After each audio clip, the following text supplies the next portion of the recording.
I'm gonna hit you so hard you won't see nothing. Ever, ever, ever, ever, ever, ever.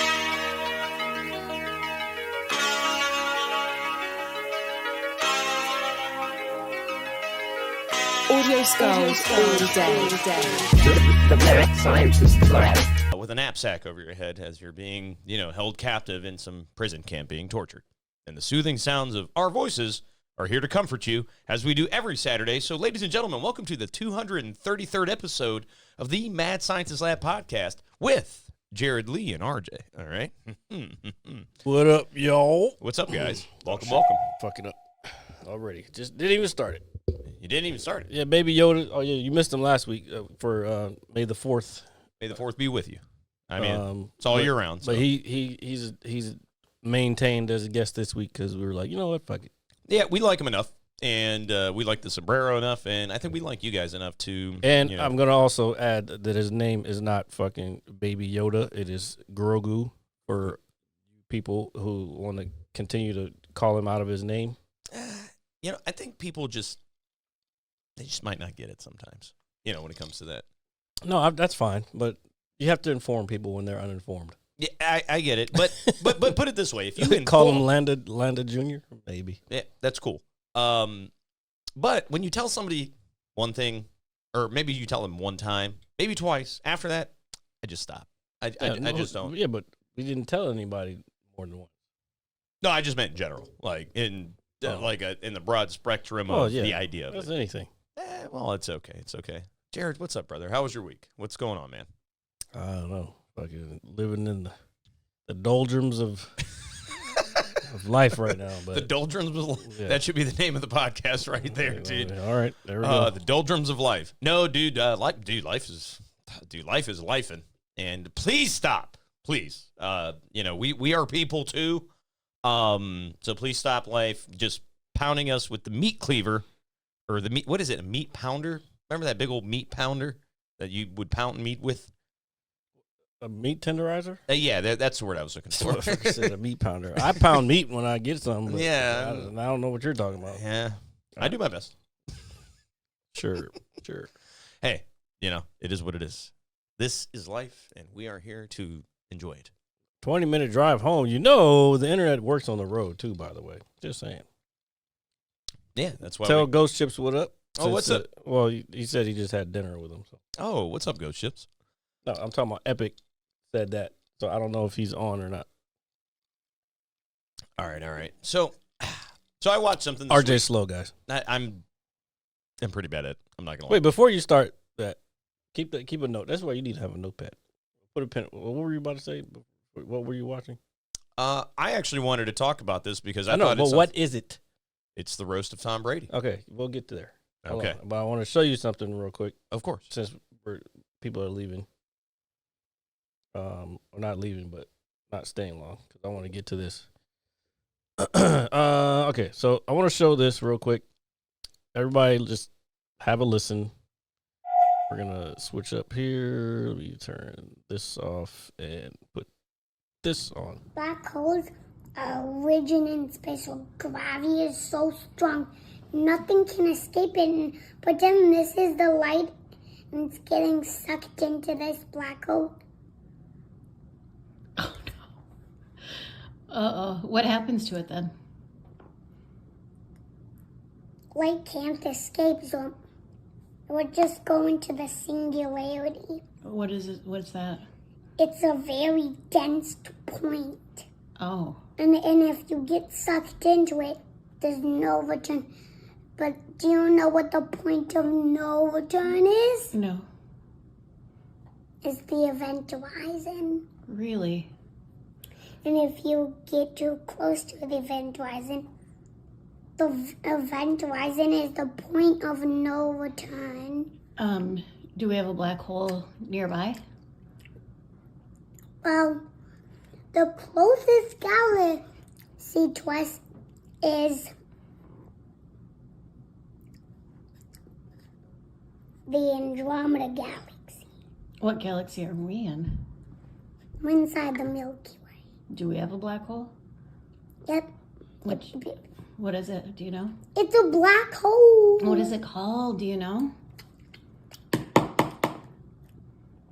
I said Sagittarius A. Oh, I guess I missed that. Well, I'm going to tell everybody right now that that kid is smarter than all of us. First, hold up. I brought this up because I was gonna say that he's definitely smarter than you. Man, why does everybody just make fun of me? First of all, I know exactly everything that he was saying. Londa said, "Did this kid just describe the inner workings of a black hole?" What the fuck? I was like, "Yeah, that's exactly what." While he was eating his macaroni. Why is he eating his macaroni and the fucking black cat's just chilling there, like in the background, just hanging out, and he's just explaining this shit like it's the event horizon. That's the point of no return. Like it's just fucking matter of fact. His parents probably give him acid. Yeah, no, if I had to guess. I don't know about all that. He's just a smart kid. I mean, that's one. It's not like they didn't teach him. Of that. course. I would never look at that. Put it this way: if me and you ever stumbled across like some random kid on the corner, like, and then he just starts speaking, just like. Well, I mean that's possible because I'd say nowadays we have more access to information, so it's easier for someone to get access to that. And then there's a lot of videos and content that people can go to kind of break it down so they can understand it. Again, this show is still the Mad Scientist Lab. We try to fit it in where we can. It is still comedy, but like whenever I can get a chance to kind of explain some shit that I'm into, like as far as science goes, in a way that everybody else can understand, if this kid can do it, and like, did you understand what he was saying? I did, believe it or not. Well, maybe I only did because I know you, and I know science because of you, and I am a scientist. That could be of a sorts myself. part of it. But if you know how a black hole works, he basically explained it. He didn't get super technical, but the fact that he knew actual terms about it is what's the amazing part. And so I just thought that was a cool little video, and I was like, you know what? I think this is a good one to show on the show. No, and in all jokes aside, it's really good that you see parenting. I'm not saying being done right, but like really teaching your kids some supernova type of shit. You know what I mean? I don't think that's like far fetched. Especially these days, because the information is so easy to get. I don't think that's far fetched for a parent to teach their kid. Well, no, and I agree with that, but I think I was more so in the thought process that it's just the willingness to teach something like that, if that makes any sense. It's not like if they're nerds about it, like if I had kids, they damn sure would know what a singularity is. They would know what event horizon. Your children would scare me.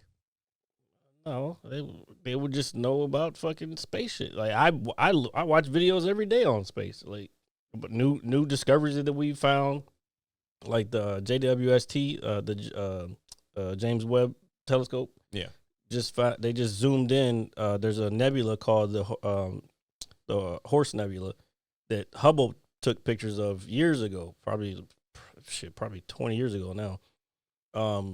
But the JWST took the same pictures, but they're able to see farther and closer into it. So they saw details that they've never been able to see before. And it's like totally different. I could probably pull it up. So while you're speaking of the James Webb telescopes, Webb. It's not plural. Well, I just meant the brand. Because the brand is it's a person. I understand. It's named after a person. I know, but doesn't he have telescopes that are named after him? If I'm not mistaken, He has. James Webb was a scientist. I forgot what he discovered. But they named the telescope after him. So Okay. The Hubble telescope. Okay. Shit. Well, I'm not gonna pull up the Horseshoe Nebula now because we're already past it. Hubble telescope was his first name. I want to William Hubble. Anyway, that was named after a person also. So all these telescopes are named after. Well, not all of them, but the telescopes are named after people. Okay. Oh shit. Okay. Yeah, like the Hubble is a person. That one I'll look up real quick. And while Jared's looking that up, the reason I brought that up, folks, is because I remember when I was a kid, for one of my dad's birthdays, my grandmother, his mom, bought him a telescope. I didn't, and I was going to elaborate with you a little bit. My dad was kind of into space, probably kind of, I wouldn't say maybe to the degree that you are, but I think you and my dad would have kicked it pretty well because we built the telescope and we put it out on our deck out in good old, Yeah, I still want one. I want a telescope. The only problem is around here is trees and cloud. Like the aurora borealis, there's not really that what it is because there's a big fucking solar flare that just hit the atmosphere. So, goddamn, we're getting deep into this shit. Anyway, real quick, Edwin Hubble. it's that the telescope is named after Hubble. Who proved that there were other galaxies in our universe. Moving away from us in the Milky Way galaxy, increasing speed farther and farther away. So that's why that telescope was named after him because he discovered the fact that there's galaxies other places. And then James Webb telescope. James Webb. Let's peep these large lenses that Jared's pulling up. No, but the telescope we had was pretty cool. So the primary contractor for the project was Northrop Grumman. Northrop Grumman. Okay, I couldn't see that. Christ. I couldn't see it. You don't know about aerospace either, but go ahead. Anyway, he was an administrator for NASA from 1961 to 1968 during the Mercury, Gemini, and Apollo programs. So that's pretty fucking huge. I mean, yeah, I would think so. That's the first. That's how we got to the moon, like because of this guy. All right, so we got to the moon because of James Webb. One of the people. Yes. Okay, all right. So that telescope that's taking pictures of the farthest reaches of space that we've ever seen before is because of him. That's pretty dope, man. But I remember going out on my deck late night with my dad and his telescope, and we would look at things with it. I've seen that, and my dad was pretty fascinated with this stuff for the most part. And he obviously, I was a kid, he wouldn't basically do what that parent did to that child. You know, he gave me macaroni, obviously, which is always good. You said it like they did a bad thing. No, never that. What that kid did to that parent did to that child. Well, if I say it like that, maybe it does sound like a bad thing. I don't mean it that way. No, but we used to go out on the deck and from time to time, especially on a spring or summer night, you know, nice evening when you could see the stars, especially in this area because there is a lot of trees and city lights in certain areas. And go peep through it and take a look, and you can see some of the craters on the moon, and it is cool when you really get down into it and you get involved with it. Science can be fun, even chemistry, which is for me is more. Chemistry is science. I understand that. Okay. I one SOL I never passed. Oh my god. Anyway, I'll get into that later. That's not easy. Chemistry is pretty hard. I failed it by 3 points. You have to memorize twice. I'm not saying it's like math, but chemistry is pretty hard. And I knew people who studied biochemistry, which is even harder than that. Well, I think the reason I brought up that SOL in particular is because I was very determined to pass it because it is pretty complex. And I took it twice, and each time I took it, I literally failed by a question or two. And it always killed me because it's like, damn, man, because I know there was a question where I was second-guessing myself, and I was like, oh, maybe it's this. And everybody just wants a passing score when you're in school. What do you think was the questions that you lost, that you didn't get the points on? Oh, man, I'd have to really think about it if I had to be honest. It was so long ago. But I do remember being disappointed. Can I ask you a question? Yeah. Were you smoking weed then? Here and there. And it was, dude, I don't even look at it like that. This was, no, dude, I all my other SOLs, I've never had, that is the only. But I'm saying, I get it. The other ones it probably came naturally to you. Like, chemistry is probably one that's like, yeah, you studied for it, but it probably doesn't come as natural to you as whatever first of all, I don't even like SOLs. I think that's the dumbest way to measure someone's fucking capacity to regurgitate fucking information. All you're doing is memorizing and then fucking regurgitating it on a piece of paper that somebody made up some questions for. That's not a way to learn. For me, learning is hands-on. Like, you should be doing the actual chemistry shit. Yeah, with the beakers and with your iodine and exactly, and your eye wash station if somebody's eyes get blown out or whatever it is. And I get it. You have to know the theory behind it, but I don't think that should be the entire test. I think it should be maybe 50-50. I think that's fair. I think that, especially in a course like that. But no, I remember the second time I took it, I was so confident I passed it, man. And I didn't. And it's the only SOL I never passed. And I did beat myself up about it too long, but I literally failed each time by like a question or two. First of all, I don't even know. Like I wouldn't even take that shit seriously. I don't think SOLs are a good gauge of anything. I think it's to make sure that the schools have the numbers that they're supposed to show, so they can keep getting the funding that they're getting from what it's the whole thing is bullshit. Yeah, no. Well, now that we're older and we can look into the layers of it, Yeah. I agree. But no, that's something that the one thing when I found out I failed the second time because I really tried harder and I failed it, and I was like, fuck. It just literally a question or two, dude. And I was like, man, what the fuck? And that when you're a kid, I'm not talking shit. I'm just saying, if you fail by one or two questions, that means you got the closest you got went to passing was a D. No, because I thought the SOLs were graded basic on like a point scale, like a 400, like 100, 200, because that's the way I always remembered it. Because a 400 was considered passing, if I remember correctly. I don't know. Well, so the first time I got a 392. Okay, I don't even remember. This might have been after me because I don't remember doing. Yeah, no, we used to take SOLs or standard learning tests, but it was all inclusive. It wasn't just one section at a time. No, so I literally had one for each subject. Yeah, don't you have a final exam for each subject? But there was no SOL for that. Must have been you were in during the Bush years.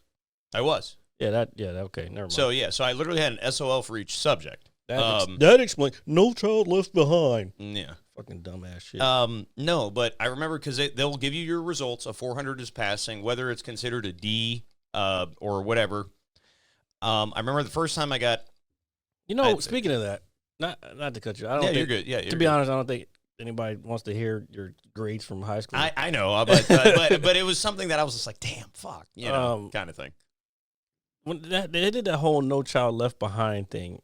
And I was watching something recently, and they were talking about we were talking about the educational system the other like a couple of weeks ago. But I was watching something how like there was a teacher, it might have been Atlanta or something.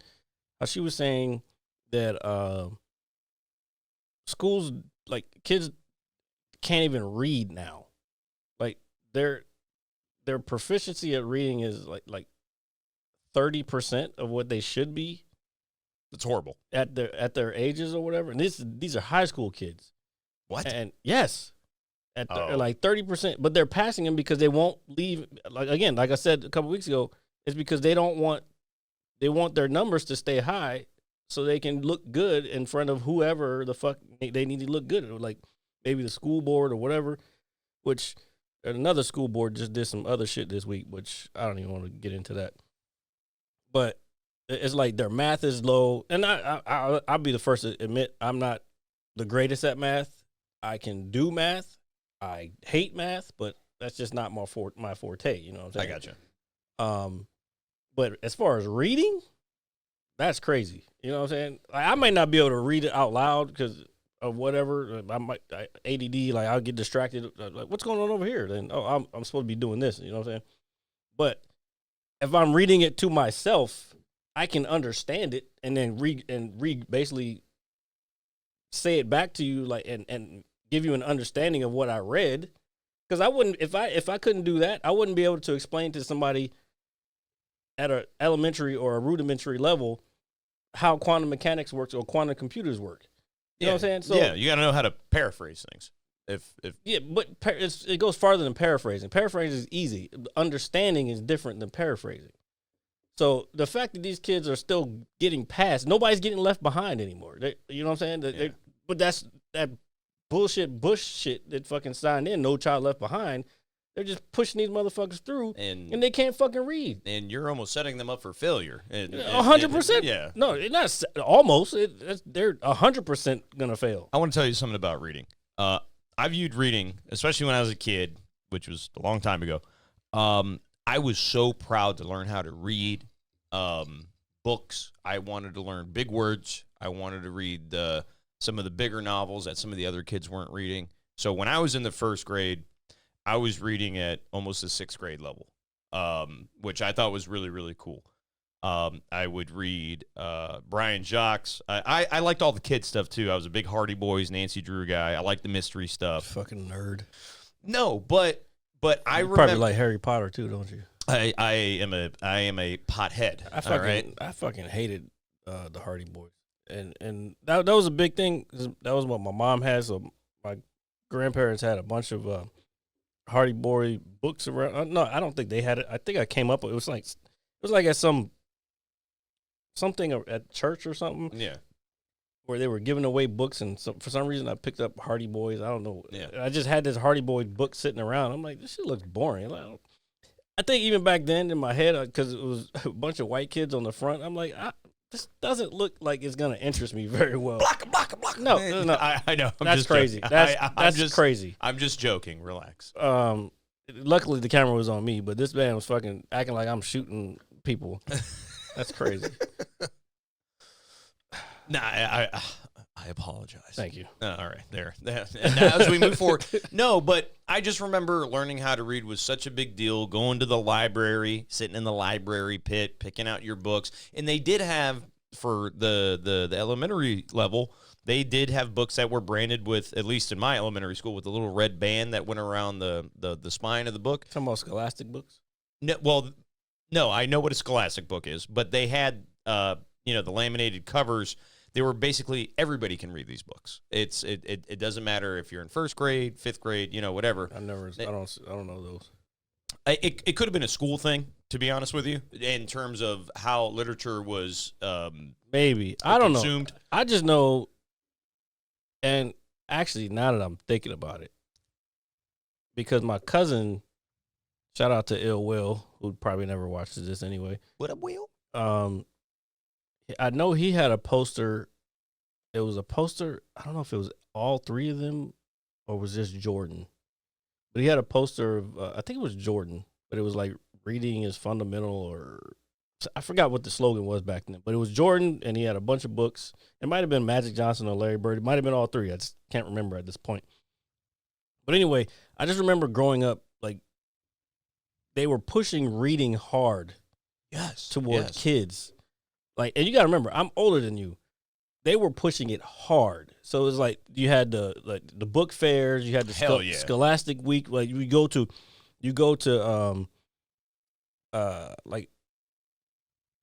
Scholastic Week. It's like a convention of these books, and you're like, oh, you can get this book, and like, yeah, it was probably a thing to push to sell books or whatever, but there's all kinds of books. You could get Berenstain Bears, you could get Choose Your Own Adventure books. Yeah. And I used to love Choose Your Own Adventure. Like, that's kind of nerdy in a way.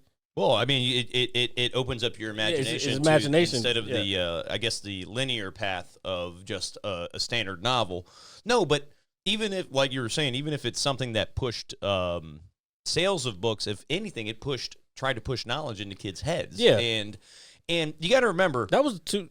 I'm sorry. I don't mean to cut you off. You're good, dude. There was two things that was pushed really hard when I was young.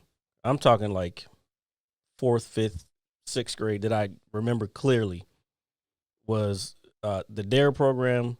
Oh, yeah. Reading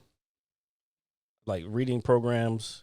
And another one was, which I don't know, I'm not going to say my real opinions on this, but MAD was another one, Mothers Against Drunk Driving. No. I have things I could say about that, too. Yeah. No. But regardless, no, but I remember if you didn't know how to read, you weren't cool. Like reading was cool, man. First of all, I don't know anybody who couldn't read back in the day. I didn't have anybody that I was around that did not know how to read. I may have met one person in my entire life. No, you know what? Now that you say that, dude, I don't think I've ever met anybody that didn't know how to read a book, especially in my younger years. Yeah. No, but when you go back to the Scholastic Week and the book fair, I mean, dude, that was big shit back in the day, man. Yeah. You're in school, it's like, hey, we're going to the book fair. It was and it was an exciting thing to look forward to. It was, Scholastic Week. Oh, they got some cool books. And they give you the catalog before. Oh, yeah, dude. Yeah. Oh, you can flip through it, and sometimes, depending on the depending on the series that you were into, because when I was in elementary school, something that was super, super popular, just a tad bit before Harry Potter kind of blew up in terms of literature, was, Animorphs, Goosebumps, again, the Nancy, the Hardy Boys. When was Lord of the Rings? Because wasn't that like in the 70s or some shit? Those books are very old. I actually own all of them. It never came across my, until I was in the Marine Corps. That was the only time I was like, what the fuck is Lord of the Rings? And they were like, you've never read the books? I'm like, I never heard of this motherfucker. Well, I also think that depends on what your schooling system, because there are certain books, like I know something that was super big, like back in maybe our parents' days, was Catcher in the Rye, right? Yeah, I had that one. Yeah. Catcher in the Rye, Lord of the Flies. That was one of my favorites, by the way. It was just a bunch of kids, again, a bunch of white kids from a private school that got lost on the island and started killing each other. Yeah, dude. But no, something big for us. You said Lord of the Flies. I was a really big fan of Peppermints in the Parlor. Never heard that one. It is more of a children's style novel, but it was written in like the 30s. The Boy Who Cried Wolf. And then something, I think it was The Whipping Boy. Heard of it, never read and it. then I didn't read. I read more, like I said, Choose Your Own Adventure. A lot of sci-fi, because I would read there was actually Choose Your Own Adventure. I think there was a Star Trek Choose Your Own Adventures. But I read a lot of sci-fi. I guess that's, I don't know. I just always been into sci-fi because I like space and I like using my imagination. Regular shit doesn't work for me. Like earthly shit doesn't really work. I think I really got so into mysteries is just because it always wanted me to keep reading. That's why you fucking watch true crime, motherfucker. Yeah, it just keeps me engaged, dude. Yeah, I love just like what's next. I like Who to did he kill next? Yeah, this is what crazy young white kids. This is why school things happen. But if they just read, they could just imagine it in their minds and they don't have to act on it. Well, I've never acted out on it, so I don't want you to ever worry about that here. No, but you were talking about, Choose Your Own Adventure. Something that was really popular, at least I like some of them, were the I Spy books. I think I read some of those. Where's Waldo was super. I mean, that's not really a book, but that's more of just a fun literature. Mad Magazine. Oh, dude, Mad Magazine, dude, hell yeah. That shit was hilarious. Dude, talk about, oh, man, dude, the little paper clips they had from just different events. And yeah. I like looking at the back and forth of the two guys, Spy versus Spy. Yes. That shit is, to this day, top tier fucking comic strip. You know what I'm saying? Oh, now that you said that, shit, even at the book fair, they would have the Garfield books. Oh, yeah, Garfield I was big Garfield. I mean, it depends on which age I was at, but Berenstain Bears, Garfield was a big one. I love Garfield. There's a new Garfield movie, by the way. Oh. I haven't watched John it Arbuckle. I haven't watched it yet, but I'm going to watch it because I love Garfield. I almost won an orange cat, but I heard orange cats are problems, just like fucking Garfield is. And you know who else was an orange cat that was a problem? Heathcliff. Well, that's before you, but I don't know if you Heathcliff the cartoon. I know of it. I've never seen it, but the orange cats are problems. But my neighbor's got an orange cat, and he protects the neighborhood. Yeah, I don't. Oh yeah, Nacho. Yeah, don't fuck with Nacho. When I come home and he's sitting there, what's up, big guy? I didn't realize that. That's my because depending on, this is gonna sound weird. Depending on their color, they have different personalities. I didn't know that. I think, dude. Well, they're more tendencies than. And actually, I don't know how we got on this, but anyway, I was watching a TikTok today. This lady, she's like a keeper of big cats. Okay. And so she was giving them a good night snack, and they're basically just pieces of meat before they go to sleep or whatever, or before they leave. So the tigers are getting their mood. They're like, give me my shit. Then they go to the lionesses, and they're just fucking chilling like. So, and I was reading the comments, and people were like, damn, fucking the orange cat shit is true, because these motherfuckers are wild as fuck. And then the regular brown cat is just like, yeah, whatever, nonchalant, whatever the case may be. No, but man, dude. Yeah, I know, Phobia. Don't come in here talking about that shit when you knew exactly what I was saying. What up, Phobe? Haven't seen you. He knew what I was saying, and he was sounds kind of racist. Like, Of course he would say that. Don't worry, he says a lot worse to me if it makes you feel any better. No, but the overall point is that reading back in the day was like the kind of the thing to do. I mean, dude, remember when you could, you know, if you read enough books, you'd get that free pizza from Pizza Hut. You know. Oh yeah. Yeah, and they come out with that piping hot skillet. Then later, you know. later on, they did that with cereals too. If you read a certain amount of books and then you turned them in, you could. And get you took the tops Yeah, off the yeah. boxes, right? Yeah. So they used to make reading fun. Yeah, it was like a competition. It's like instead of achievements in video games, it was achievements in reading. Same thing. The summertime, you would. I forgot how the program worked, or even who did the program, but I know there was programs where you would have to sign up to read a certain amount of books for the summer, and you get like something afterwards. And I don't know if that was a Scholastic program or what, but I remember there was I'd be like, yeah, I signed up to fucking read 15 fucking books. Yeah. Like, what the fuck was I thinking? I'm not gonna have time for fucking summer. But looking back on it, the fucking books were like this thin, and I could have got through them real quick. Yeah, you probably could have got through them in a few days, Yeah. you know, depending on how much you wanted to engage in them.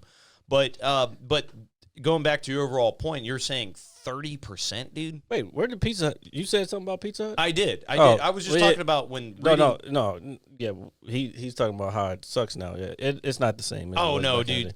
Pizza Hut used to be my favorite pizza, bro. Like takeout pizza. Pizza Hut was my hands down favorite, and then it was the place to go. It really was. I ordered one recently, and the crust is just not the same as it used to be. I don't know, man. That was my favorite pizza. And it's hard because the reason I brought it up is because when you, at least for us, when you read a certain amount of books and you got a certain number of credits, it would get you kind of like a free meal, like at Pizza Hut. Which again, that was kind of later. I'm talking about way back. You're talking about like when you go to Springfield Mall, you get the pan pizza, you get they just that piping hot skillet, dude. Reward programs. Yeah. Phobia just said, do we remember when Pizza Hut had the hold on, I gotta go back up. Had the PlayStation demo discs. They had Tony Hawk, Tekken, and Ape Escape. Yes. I do. I'm sure you do. I do. I don't. Actually, that's a good catch, Phobia. No shit. And more. I remember demo disc, but what I remember from demo disc was when you'd buy like a gaming magazine and it would have the demo for whatever thing. I don't remember getting it from Pizza Hut, but I would get it. I was like, I want to check this game out.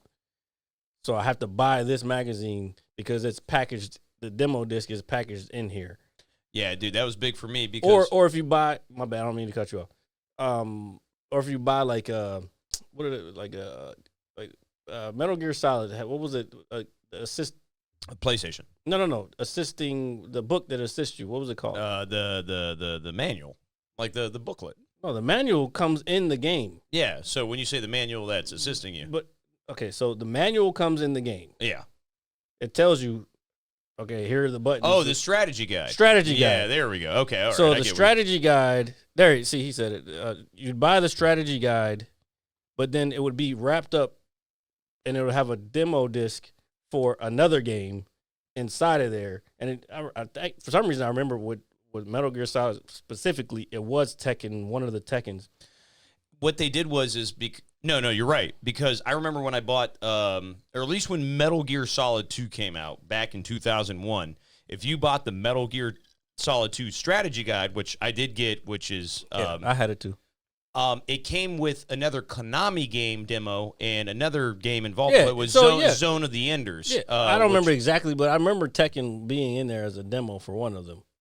Dude, they had Splinter Cell demo. Dude, but I do remember that one too. So but it sucked because you barely got any of the games. Well, that's why they want you to go out and buy it. Yeah, They want to I tease know, you. I Yeah. know. I'm being selfish, but But it's funny you say that because when I was younger and my parents would go grocery shopping and they're like, hey, we're going to be here a while. I would literally walk over to the magazine aisle. I'd sit down. I would pick up things that I could open like freely without ripping the packaging because that's stealing. Can't do that. I would read Electronic Gaming Monthly. I would read some wrestling magazines. Oh, so you were the motherfucker where I would go and I would find the shit open when I wanted to fucking close one. No. Oh, you mean the book itself? No, I mean the fucking yeah. Yeah. Well, the book itself, I would be very gentle with it. But no, I'm not talking. But you still open the packaging. No. I've never opened plastic on anything. Oh, no, I would never do that, dude. My parents would fucking we sound kill me. old as fuck. Right We now. do. No, but dude, I would literally sit there Indian style in front of the magazine rack, and I'd sit there and I'd go through this and I'd say, "Hey, Mom, Dad, let me get this one, this issue of Electronic Gaming Monthly." Hold on. And then Twitch people who are new, if you're even watching this shit, this is what we had to do as gamers. You guys get it free. You can fucking get all your demos online now. We had to go to the store.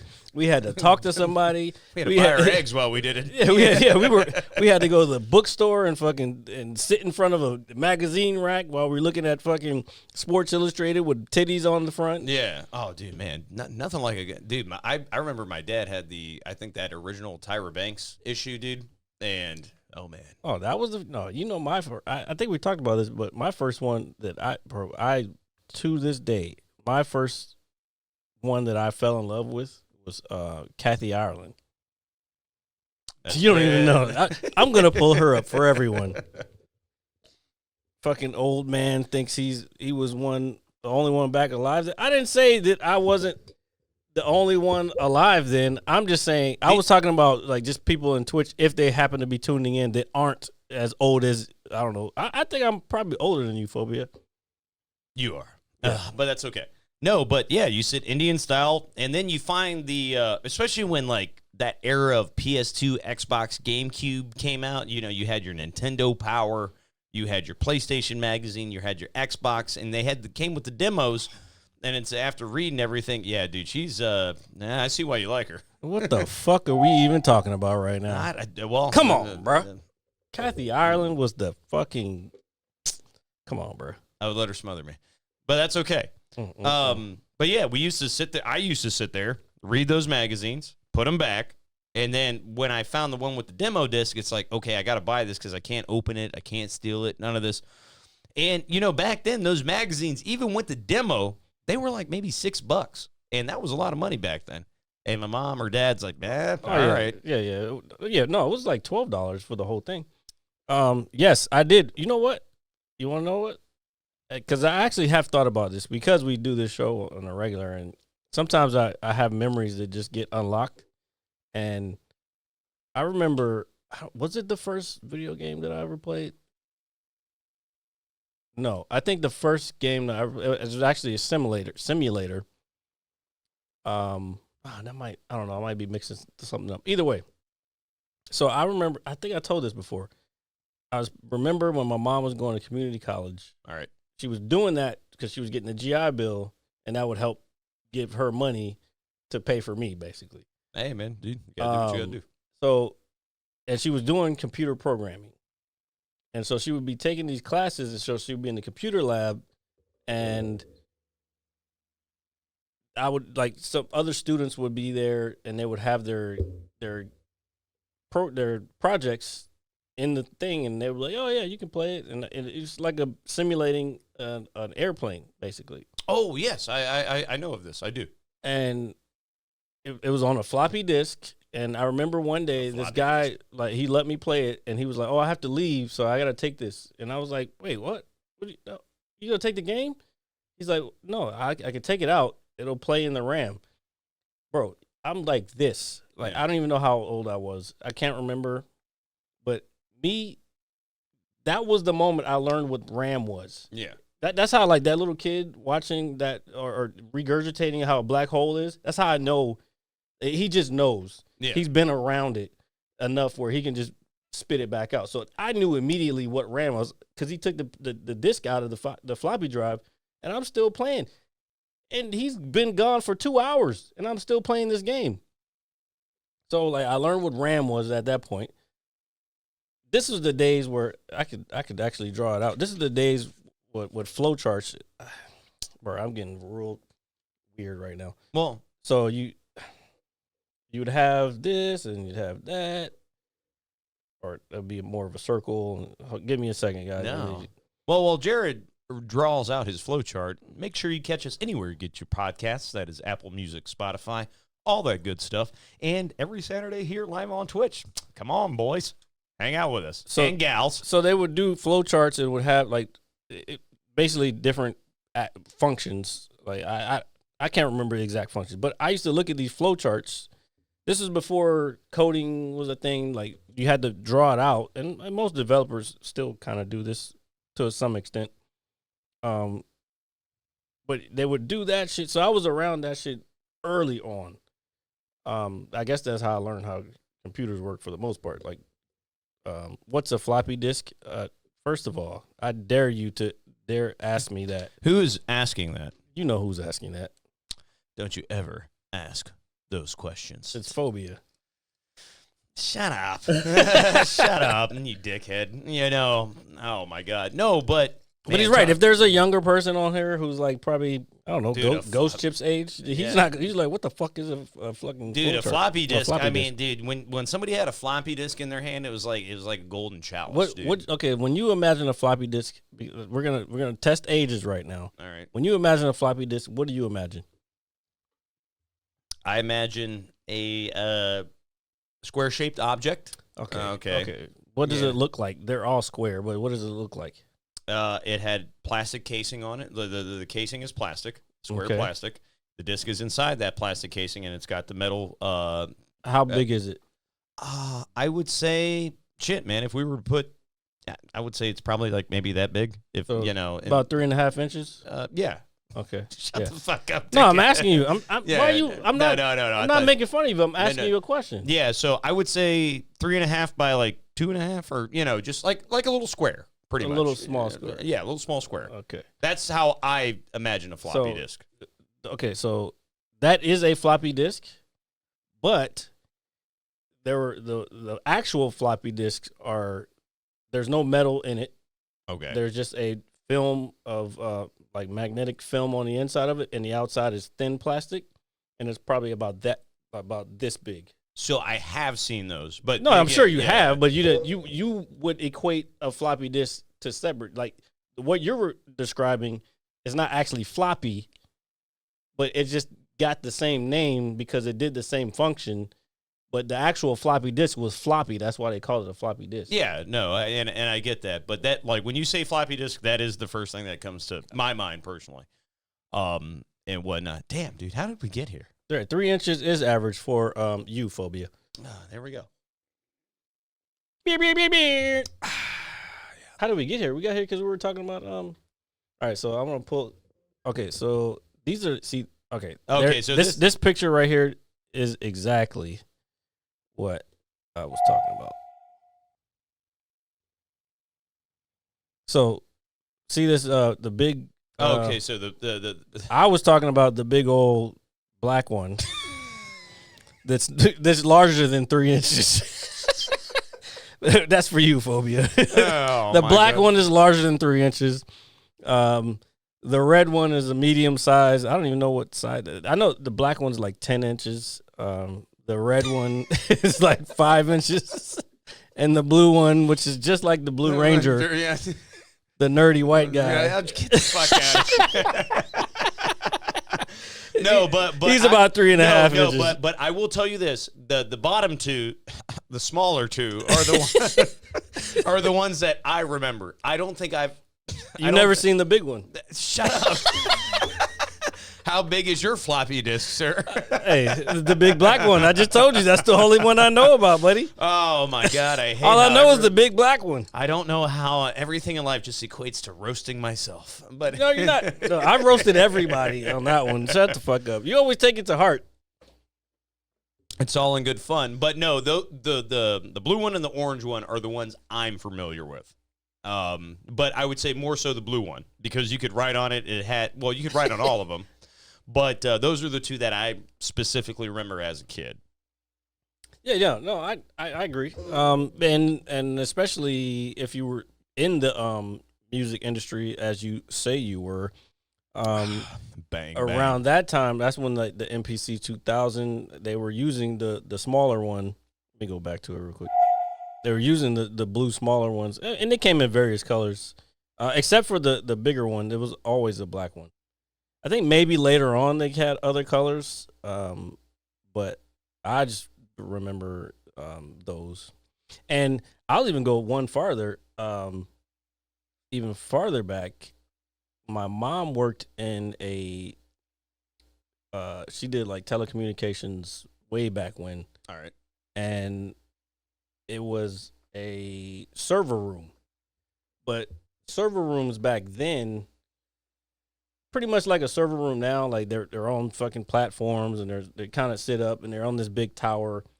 But it was all ribbons, so you see how all these ribbons just Yes, no, and just you, spinning. You can even see that in even some older movies when maybe It has to be really, really old. No, but when you just described it that way, Yeah. I know exactly what it is because I have seen it before, and even if it's only on TV, and it's kind of crazy when we're just looking at this stuff currently, how far data has come And quickly. It's pretty nuts, dude. I mean, this was the way to store your data back in the day. This was your memory card. Yep. Now we have, and then you get into the early 2000s, and you get your your PlayStation 2, or even if you were a big Dreamcast fan, shout out to Sega, or game.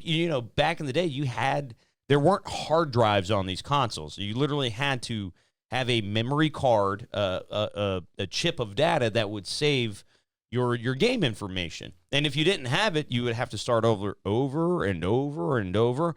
And I want to kind of take it a step further while Jared's looking this up, is I think one of the more breakthrough things in terms of storing memory, especially when it comes to gaming, was when Dreamcast was released back in 1999. They had the controller, which, in my opinion, is one of the better controllers ever made. But the memory card for Dreamcast was nothing like anybody's ever seen before. It was a visual memory unit, a VMU.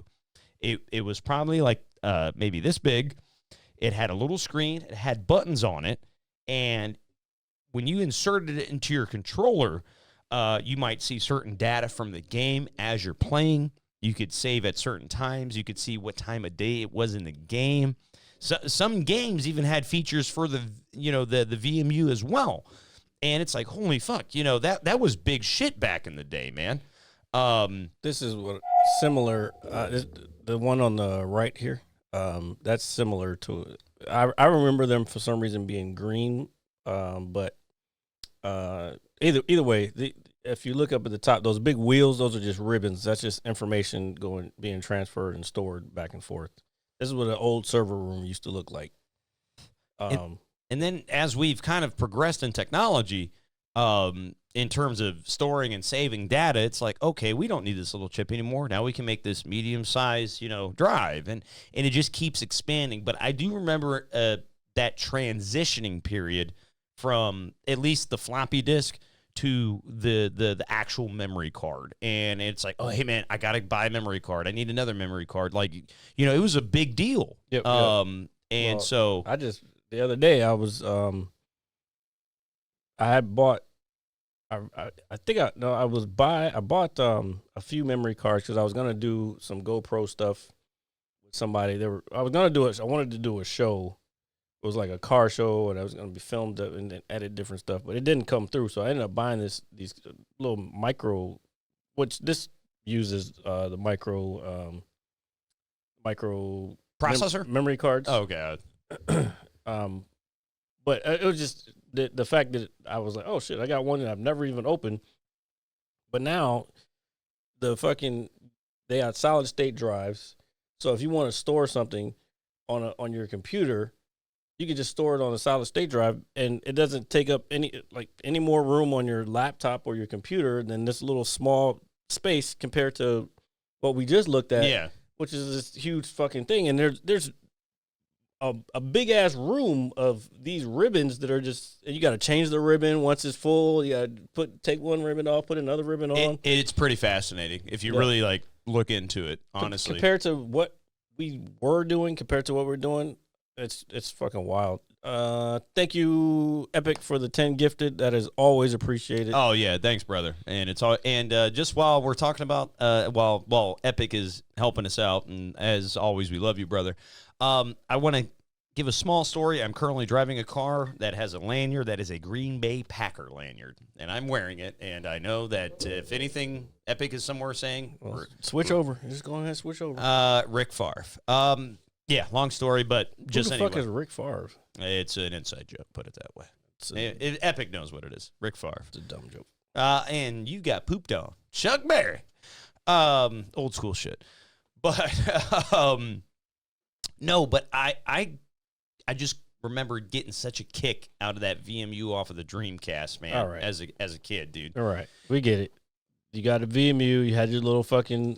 It had a little fucking thing that comes up in the Dreamcast. Yes, it was fucking cool, dude. All right, but that's. Do you know what else is cool, Jared? Yeah, please, because you've been talking about memory cards on the Dreamcast for 20 minutes. Well, I'm going to talk about the Dreamcast and how great Why? it was. Well, I just recently, and I'll be very brief about it, I just found like a fan page of like people that still you play said that the other day, but Yeah, I didn't understand what you're saying. Like, I played it. You were like, did you own a Dreamcast? No, I didn't own one, but I fucking played it a lot because when I was in the Marine Corps, that was the one that was out. And fucking that's when 2K came out, NBA 2K. That was the first 2K. Yeah. And we used to fucking have mad tournaments on that shit. Yeah, I used to make my guys like buff as shit. Ready to Rumble was another one. Yes. Yes, Ready to Rumble boxing. What was the and Afro Thunder? That was Afro my dude. Thunder, dude. Had And Michael Jackson, and too. then what was the other fucking game? Was it Crazy Taxi? No, Tokyo Express. Tokyo Express? All right, That that's was very... that was before Gran Turismo. Oh, yeah. Where yes. you could change out parts and shit, and and you would notice the sound change of the car, and you put an intake in it, and it would sound, and then you're actually racing on the Tokyo Expressway. And when I got to Tokyo and I saw them actually doing that shit, I'm like, yo, this is what is really going on around here. Yeah. So that was kind of wild, but again, that's Japan. They do shit different than we do it. Yeah, and I think the reason I bring it up is because I just stumbled across this fan page on social media. I was like, hey, let me look into this. And these guys are pulling up all these major games that really, I think, do get credit but don't get credit. And I'm going to give a few examples. I'm going to give Soul Calibur a big shout out because I'm not the biggest fighting game fan of all time. I like fighting games. I'm more of a button masher when it comes to that. I'm not an expert. I'm not good at it either. I look at Shenmue, which is one of my favorites of all time. He goes with the Shenmue. Oh, dude, a classic. And then I look at games like Ready to Rumble, Crazy Taxi, which was Crazy Taxi. Yeah, I played that in the arcade before I played it on the Dreamcast. Then I look at two particular Japanese RPGs that, and I'm going to sound really old when I say this, I'm going to say Skies of... RPG! Yeah. I'm going to say Skies of Arcadia and Grandia 2, which are phenomenal video games. Those sound like fantasy, and I don't fucking... No, I don't get down with no fantasy, cuz. What if it was Final Fantasy? Nope. Oh, come on, man. I've never played one Final Fantasy. I remember in elementary school when they were talking about Final Fantasy, like 2 or 3, or whatever number they were on back then. I was like, man, it does not interest me. It's never interested me. They're good games. I didn't say they weren't good games. They've just never interested me. I don't do elves and I don't do fairies. That shit does not do anything for me. Well, yeah, that's fine. That's fine. But I think the reason I got such a big kick out of this page is because not only the nostalgic portion of it, but it's like, man, this was really I look at the Sega Dreamcast as the segue into the modern era of video games in terms of the PlayStation 2, the GameCube, the Xbox, because it was just slightly a step up of the Nintendo. Dreamcast was after GameCube. No. Dreamcast came out September 9th, 1999. Well, it was definitely better than GameCube. That depends on who you... Well, man, it's tough because GameCube has a lot of classics on it, too. Like okay, name one. Dude, there's a lot, dude. You I have played. I never. I put it this way. I never played any GameCube. Oh man, dude, you're missing out on Metroid Prime. You're missing out on Never liked Metroid. You're missing out on the Wind Waker. You're missing out on Sounds like a fantasy game. The original Resident Evil 4 was made for the GameCube, which is crazy because it was okay. Maybe I did play because I remember Tony and them had it, and I didn't play it, but I watched them play it. That was a scary ass game, right? Yeah. Well, I mean, it was. Which one was the scariest? To me, the one that kind of haunts me the most is more than likely, to be honest with you, the original. Because what was that on then? The original one was on PlayStation, but I consider 4 the best out of the series. I remember it's one 4 that was than 2. I remember one that was really fucking scary. I don't remember what number or what system it was on, but I remember that shit being scary as fuck. And man, what else was Smash on? Brothers Melee? Of Yes, course. You yes. sound like a nerd. No. That is the correct answer. Whoever That's threw that out Phobia. there. You know who it is. Oh yeah. No, Smash Brothers Melee. Oh man, This is dude. a guy who flies planes. Of course, he's he's gonna know all the nerdiest shit. Super Smash Brothers, dude, was the shit. It's still kind of is the shit. But you just had a lot of and Super Mario Sunshine, which is the By the way, to, I want to get my pilot's license. I may not get to your level, but I got to get something. I want to be able to fly myself from fucking point A to point B and not have to worry about somebody saying I can't do it. Yeah, Super Mario Sunshine was really big because it was pretty much, I would say, an indirect sequel to Mario 64, which is considered by many Well, he's one of talking the about greatest. Mario Kart Double Dash. Excellent game because that's when you had the dual racers with you and you could swap between them. Excellent choice, sir. So yeah, no, GameCube is an excellent console. Oh shit! Yeah, another reason to go to Wisconsin. What's that? He said, "Come up to Wisconsin. I'll give you a discount." I mean, discounts are good. Saving money is good for everybody. I want to learn how to fly. I'm not bullshitting, man. I got another buddy. You know who I'm talking about. I don't even know if he watches the show, but shout out to Bryce. He was going to school for flying. I don't know what he's doing with it or where he's at in it. But I forgot what he showed me what he was flying right now, but I can't remember. But anyway, I just want to be able to at least get a private joint. Like I don't have to fly jets. You know what I want to get to? I want to get to probably my favorite plane. Tom Cruise owns this plane, the P-51 Mustang. I want to get to that level. Do you pull that up so at least I know what you're talking about? That way I don't sound right. like It was in the last fucking. Well, I Top know, Gun. I know, but I would still like to So visually for see everybody else to see, I'll pull it up. It was one of the fastest planes of World War II.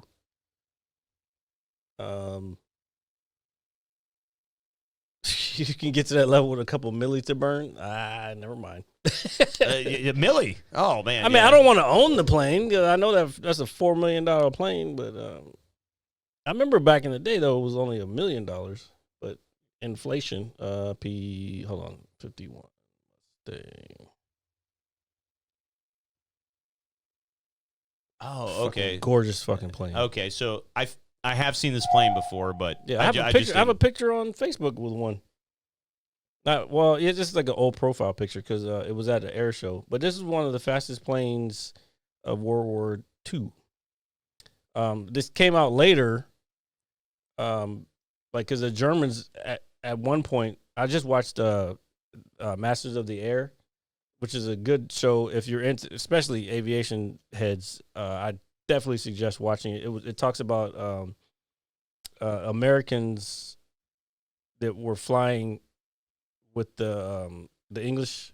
I think was it before? No, it goes through the whole time. So they had to fly these bombers over different targets, but like it was not guaranteed because of the anti-aircraft guns that the Germans had. It's not guaranteed that you're going to come back. I mean, I would think if anybody's going to war, especially in that. You're not understanding. Listen before. All right, I'm listening. So, because the bombers today can fly really high, anti-aircraft guns today they won't be able to go that high.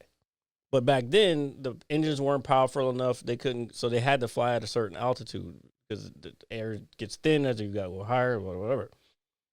But these motherfuckers would fly over these fucking spattered the anti-aircraft gun areas, and to get to 25, like if you got to 25, I guess sorties or whatever they call them, then you would be able to go home. That was your tour, like 25, and you're done. 25 is a lot because motherfuckers would go on their first one and be dead. Like, bro, and they would go down and they would fall out of they would jump out with a parachute and they'd end up behind enemy lines and they got to figure out how to get back. Again, watch this fucking show, Masters of the Air. I forgot. I think it's on Apple TV. It's done by the same people. I talked about it before. Done by the same people who did not Apple, Band of Brothers. Oh, excellent show. Yeah, so if you like Band of Brothers, you'll like Masters of the Air. But they just talked about it. I didn't know motherfuckers just died. But the one thing that was kind of the saving grace for the Americans is we had this top secret site. That's why our bombing, like when we would bomb stuff, it'd be so precise because we had this top secret bombing site that the enemies didn't have and they didn't even know about. They were probably like, what the fuck? Why are they fucking hitting our shit? Because they would just like drop shit wherever and they would hope they would hit shit. Yeah. We knew exactly what we were fucking hitting and when we were hitting it. And yeah, so that's where the Hiroshima shit came from. Like that, those are precise targets that they picked. And they used those sites for that actual bombing. I don't know, man. That shit's, I don't know. I love planes. No, dude, it's a pretty dope ass plane. I'd fly it if I could fly, or if I didn't be afraid of being 10 feet off the ground, kind of thing. Well, yeah. Really? Okay, so Phobia said, fun fact, that bomb site was actually dog shit, even for the time. But the Germans didn't have a better one. I mean, it probably was. I don't know. You probably know way more than I know about it. But do you? I don't know. Oh, all right. Well, silent pause and confusion all You're around. a fucking weirdo. No, I'm not. Or maybe I am. Who knows? Fuck it, I am. I think when you're talking about that level of precision, dropping certain things, it kind of reminds me of what I recently saw in Shogun when they were showing them how to use the cannons. And be precise while hitting and granted, this was in feudal Japan and all that. So that the crazy part is, as much as we hate war is fascinating as fuck.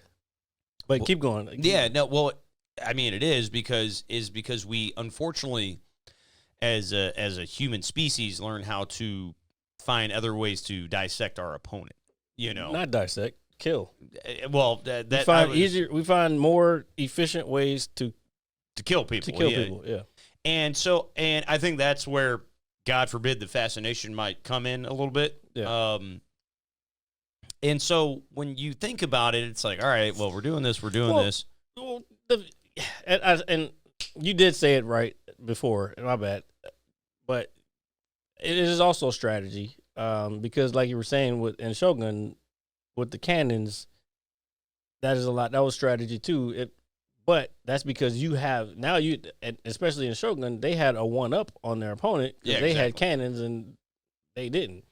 Same thing in The Last Samurai when they had, what they have? Oh, they were bringing in the guns, but the samurai wanted to stick to old school shit. They didn't want to bring in Western style of warfare. Yeah.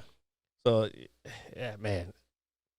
But this is why I need to actually get into the actual Japanese history, like war history, like feudal Japan, like 1600s and earlier.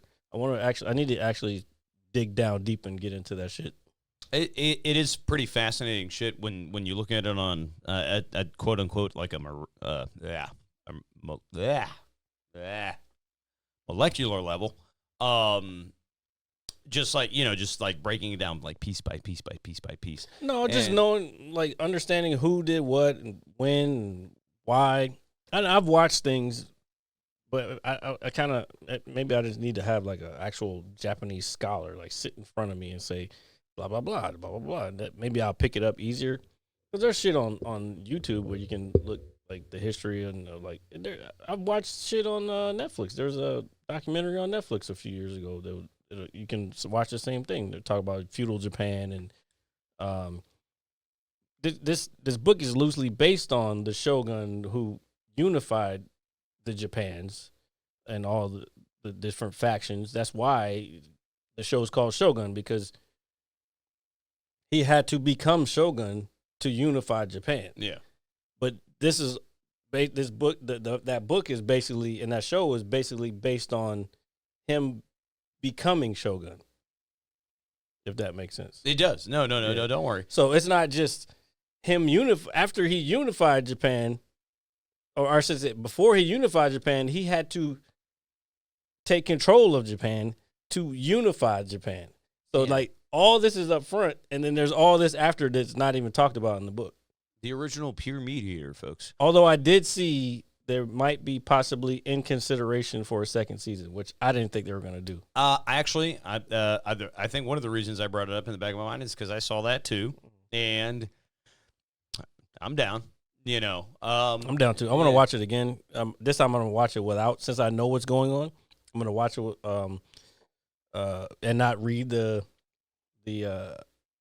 subtext. Yeah, I'm just gonna watch it and actually take it for the cinematography for it and the art of it this time.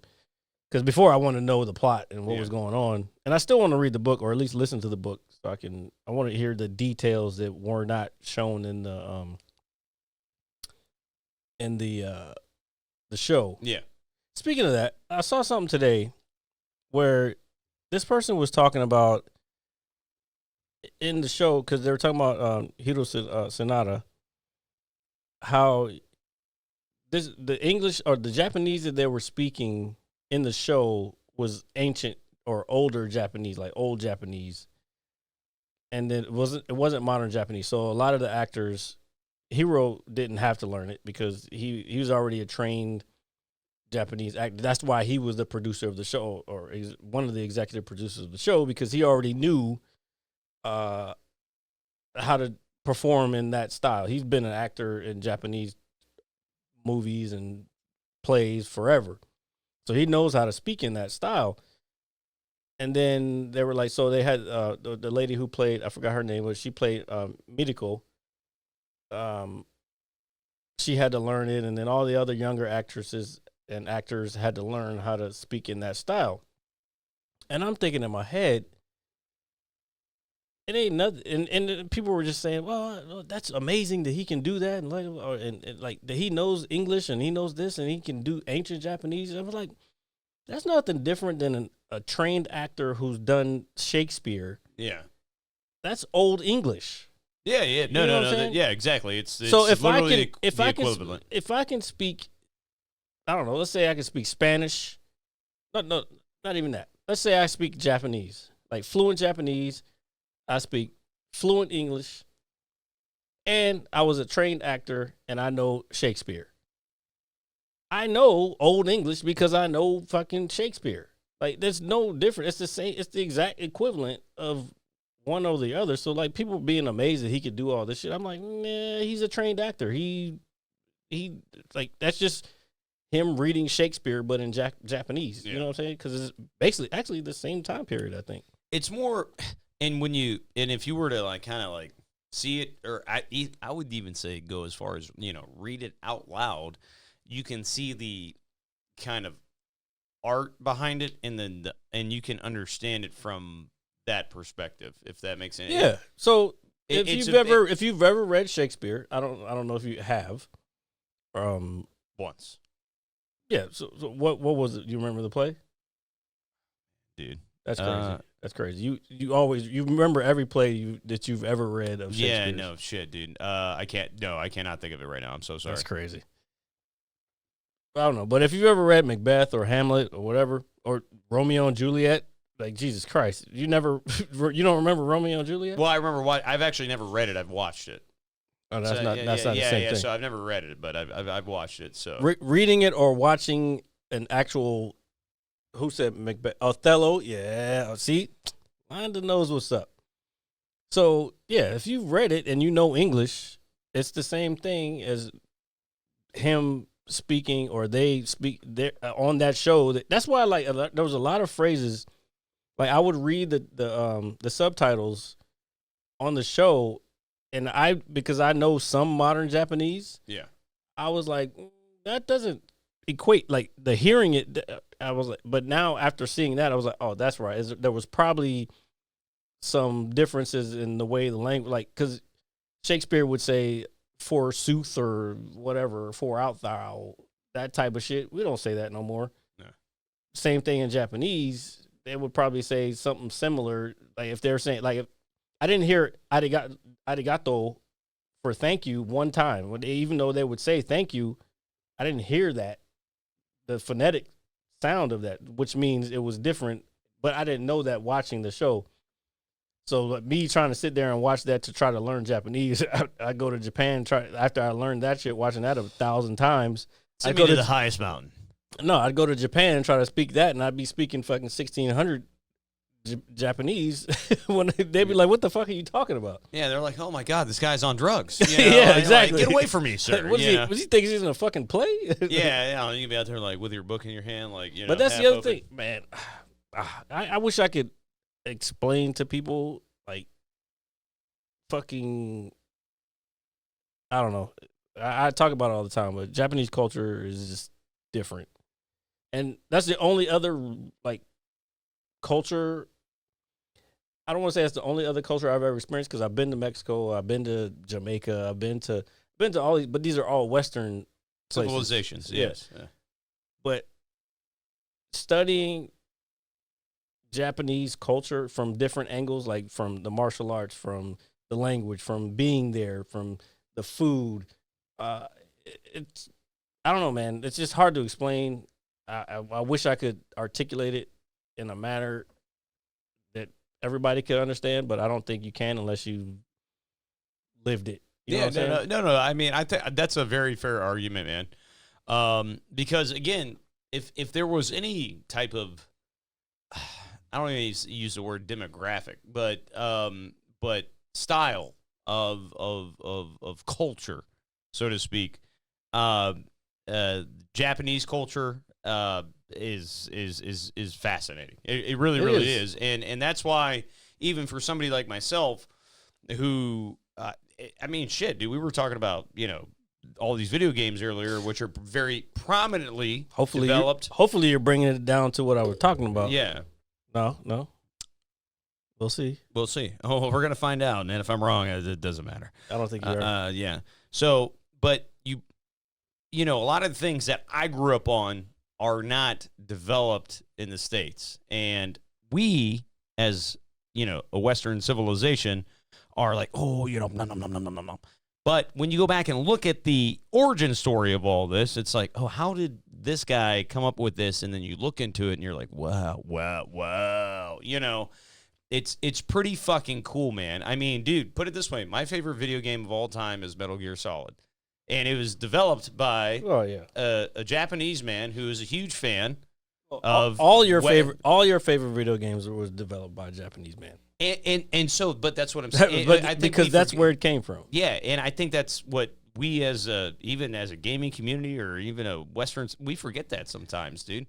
Well, I think younger people might forget it, but okay, so okay, yeah, you might be right because I'll admit, until I went to Japan, I didn't realize how different, because that was during that time, that's when PlayStation 2, I don't know if it just came out or it had been out for a few months or whatever. But I remember going over there and we'd be out in front of a place where they sold PlayStations and games and shit. And there'd be games that you would never, ever see in the States.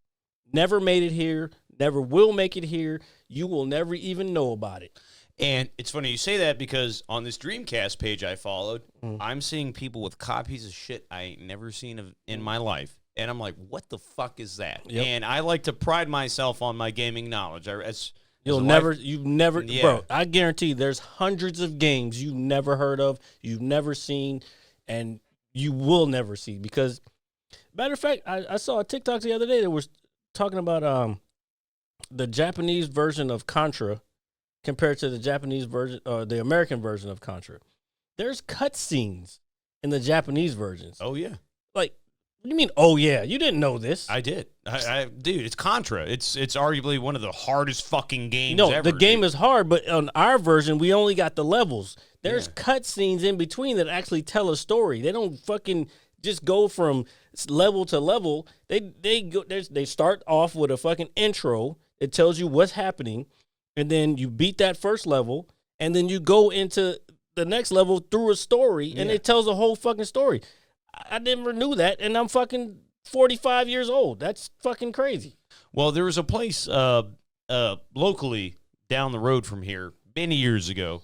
It was called Pandora's Box. I've heard of it.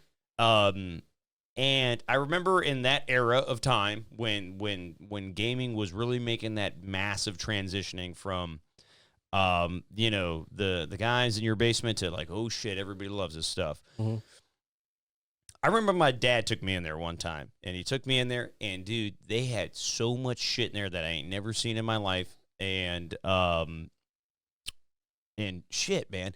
So put it this way, we went in there. This was before the GameCube came out in America, right? Mm-hmm. And the GameCube coming out in America was a big deal because it came out literally the Xbox and the GameCube came out the same year, the PS2 the year before.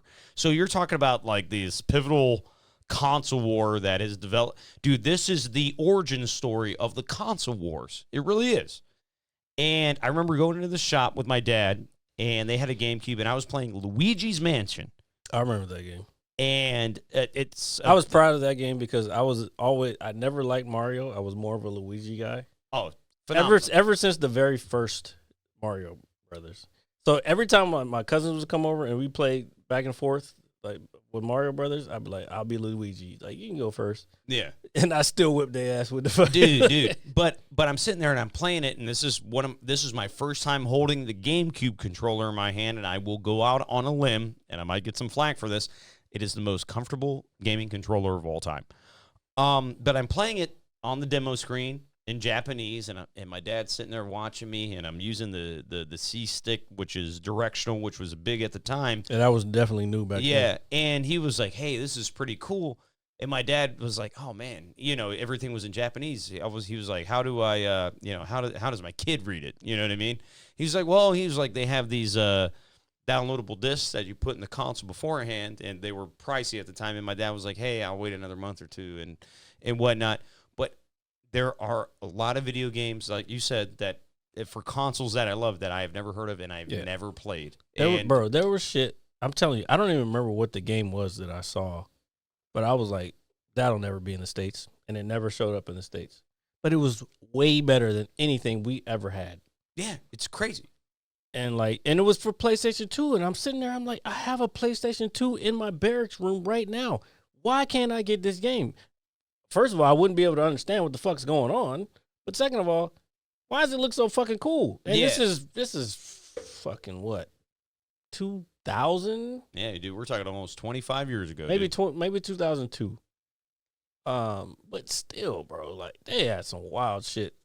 Speaking of that though, before you skip off of that, they're doing, and I said this when this game first came out, because I was a big player of this, and I'm mad that I didn't finish it, and I'm gonna go back and finish it because I missed this game.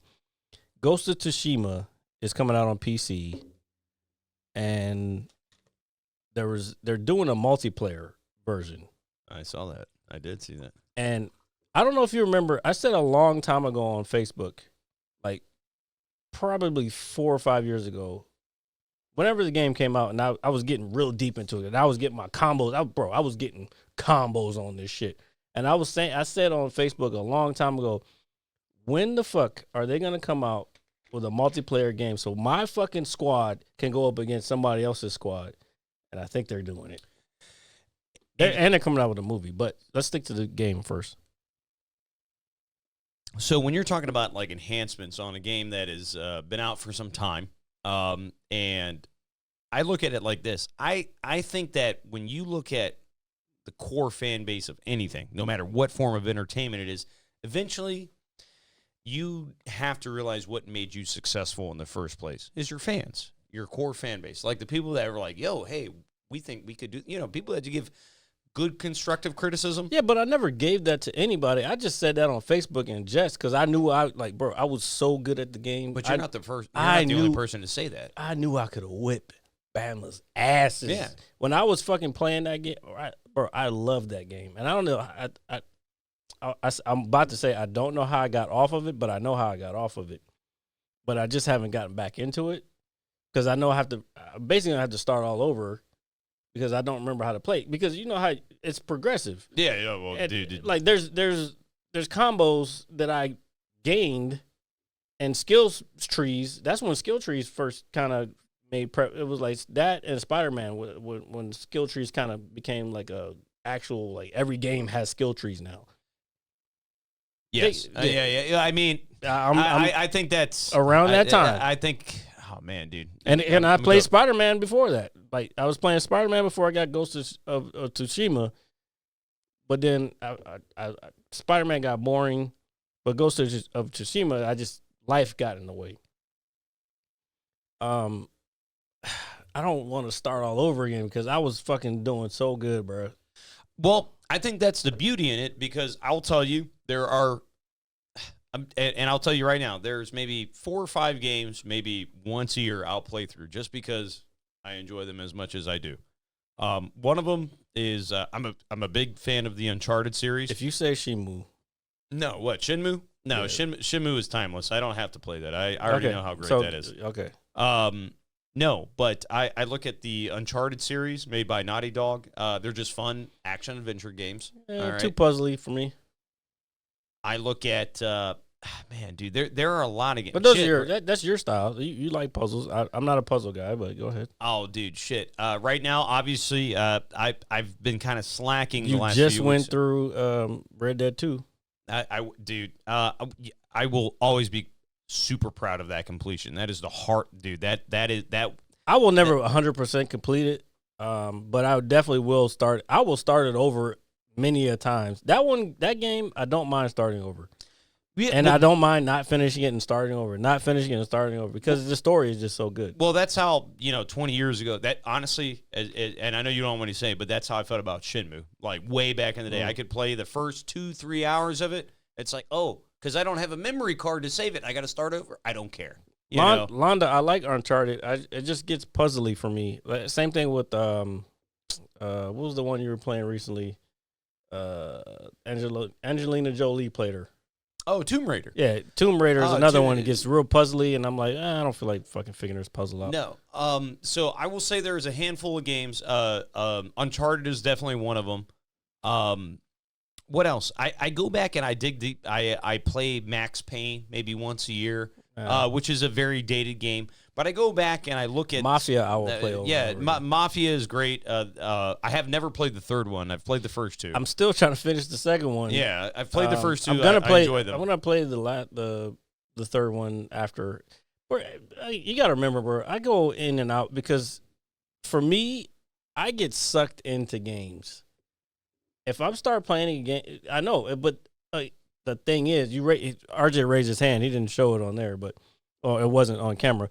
But it's still not on camera. Oh, shit. Fuck. I'm sorry. Go now. Oh! All right. Put your hand down. So, yeah, I get sucked into games. But I don't want to get sucked in because there's other things in life. This is what we're talking about sports shit earlier. Yeah. There's other things in life that I want to accomplish. So if I get sucked into a game, I can't be productive on the things that I want to accomplish. So same thing, video games, sports. If I get sucked into the only sport that I suck myself into, well, that sounded weird. No pause or whatever the fuck you're supposed to say. No homo. If I get sucked into a sport, the only sport that I get sucked into is Formula One. But guess what? Those are pretty much, for the most times, off hours. So whenever I'm doing, when I want to do all my shit, like the comedy shit or fucking my job, or That's always or important. fucking clips for the show or clips for whatever, and trying to fucking get on the improv and whatever. When the races, because they're in other parts of the world, except for last weekend, because it was in Miami, it's off hours. So that's my time. If I choose to be up at fucking 4 o'clock in the morning, 3 o'clock in the morning watching a race, that's my time. I can do that. But I know I gotta fucking wake up at whatever time and get the shit done. Yeah. I'm not gonna, I refuse to let some fucking team from some other place or whatever make me dictate my life. Yeah. Like, that shit's insane to me. It doesn't make sense. And this is what we were talking about earlier before the show. Yeah, no, I got you. I'm It here. doesn't make sense for my life to revolve around people who don't give a fuck or will not help me advance me to my goal. You know what I'm saying? And this goes for anybody. Sports are cool. It's great entertainment, but don't let that shit invade your goals, because as soon as that happens, you're gonna fall. I don't know. It's a rabbit hole you don't want to go down. Same thing. That's why I don't play games. I don't play video games, because I know as soon as I get on the game, if I enjoy this game, I'm stuck for fucking days, weeks, and everything that I'm trying to work towards is out the window.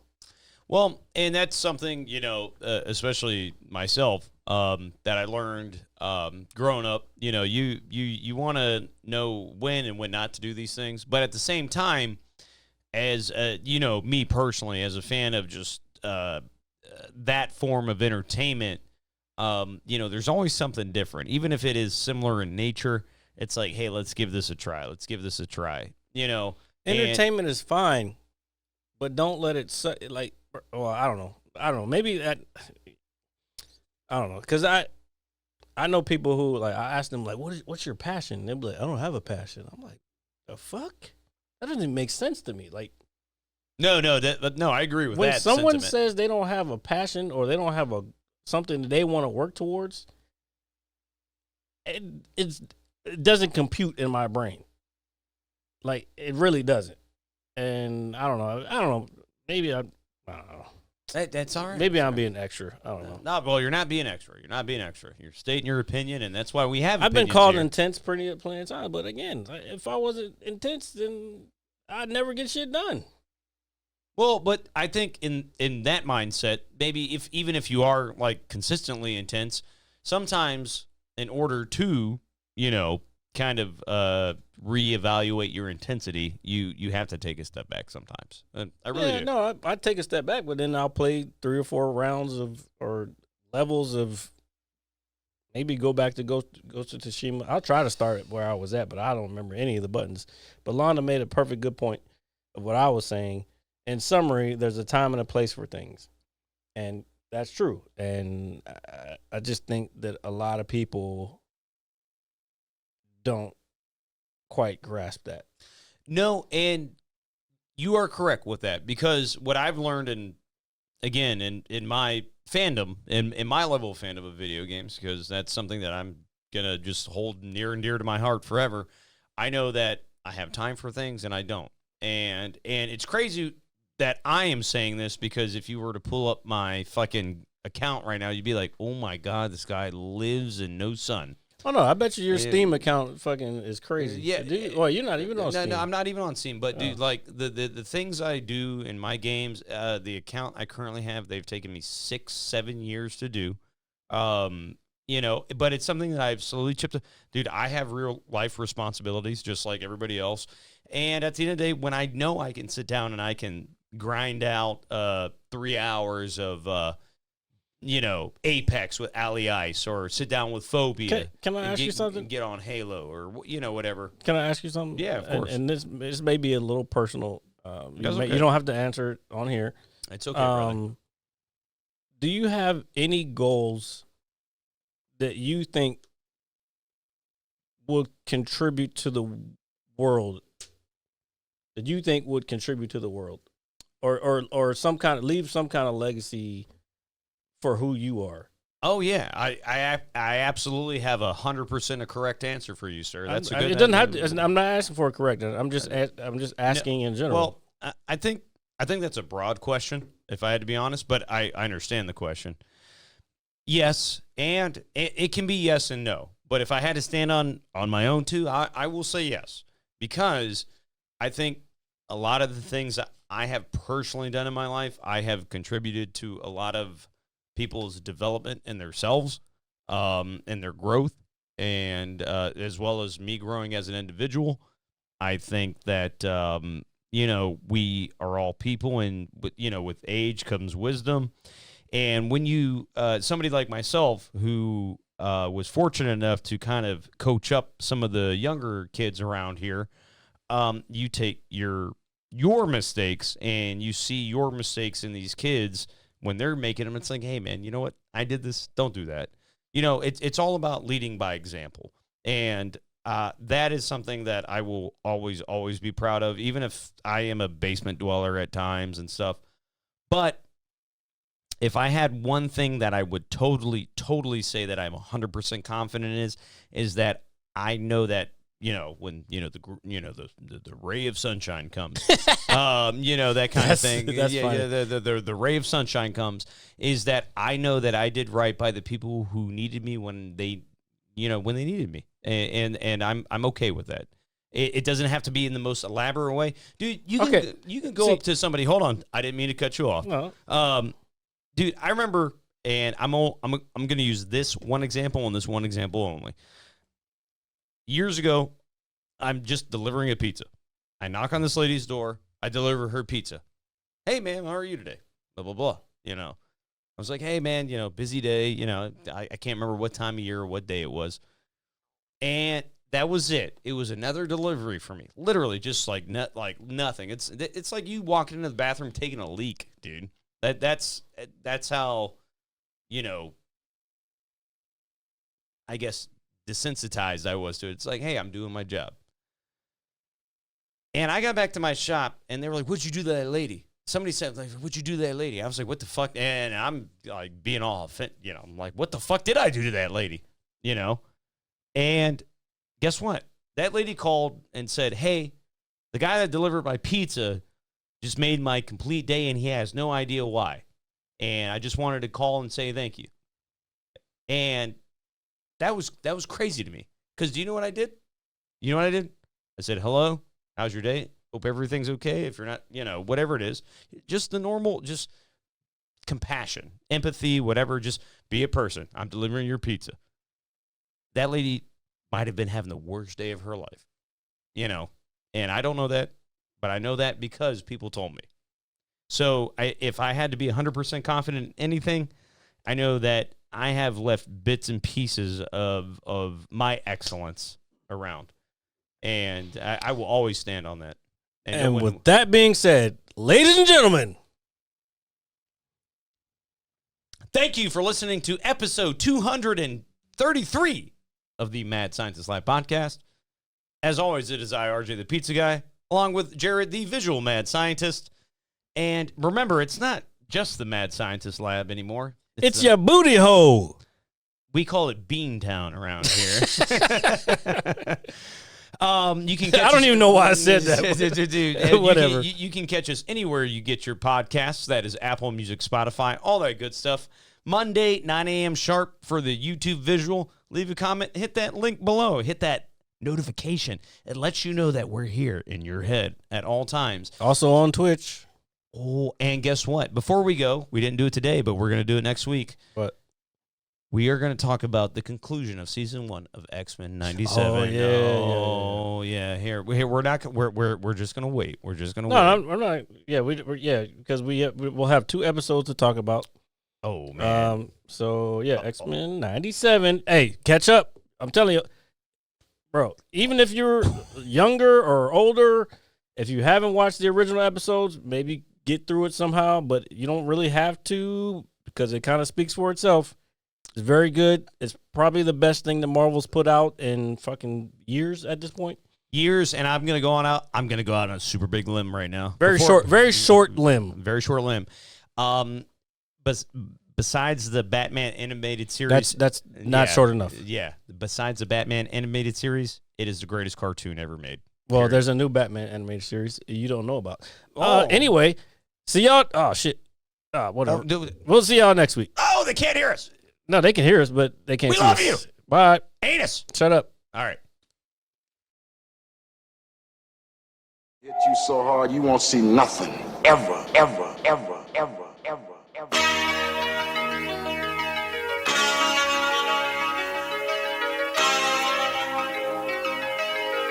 Audio skulls all day.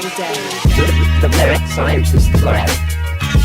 The merit scientist lab. The merit scientist lab. The merit scientist lab. You can't have an opinion on something that you haven't even tried. Exactly.